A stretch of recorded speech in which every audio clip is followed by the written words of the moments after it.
കലയില്ലാണ്ട് stitch ചെയ്യാൻ പറ്റും. അല്ലെങ്കിൽ ഒരു മുഖത്തൊരു മുറിവുണ്ടായി കഴിഞ്ഞാൽ അത് ഒരു തീരെ പാടും അടയാളമില്ലാത്ത രീതിയിൽ നിങ്ങൾ പ്ലാസ്റ്റിക് സർജറി ചെയ്ത് നിങ്ങൾക്കത് ചികിത്സിക്കാൻ പറ്റും. ഇപ്പോൾ വെക്കേഷൻ കഴിഞ്ഞേ ഉള്ളൂ അല്ലേ? വെക്കേഷൻ സമയത്ത് നമ്മൾ ചെയ്ത ഒരുപാട് കേസുകൾ എന്ന് പറഞ്ഞു കഴിഞ്ഞാൽ ഈ കുഞ്ഞുങ്ങൾ, ചെറിയ പിള്ളേർ കളിച്ചിട്ട് നെറ്റി പൊട്ടുന്നു, താടി പൊട്ടുന്നു, അവരുടെ സ്റ്റിച്ചിങ് ആണ്.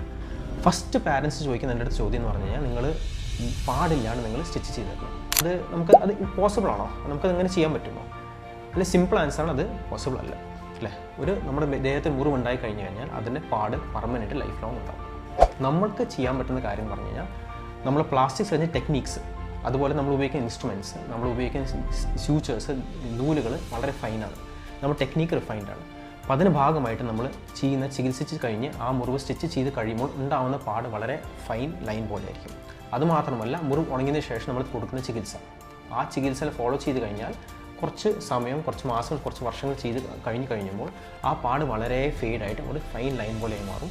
പക്ഷേ എന്നാൽ പോലും നമ്മൾ മനസ്സിലാക്കേണ്ട കാര്യം പറഞ്ഞതെന്ന് വെച്ചാൽ അത് മുറിവ് ഉണക്കം വന്നു കഴിഞ്ഞാൽ പോലും ആ മുറിയുടെ പാട് കംപ്ലീറ്റ് ആയിട്ട് പോവില്ല, ചെറിയ ഫൈൻ ലൈൻ പോലെ ഉണ്ടാകും.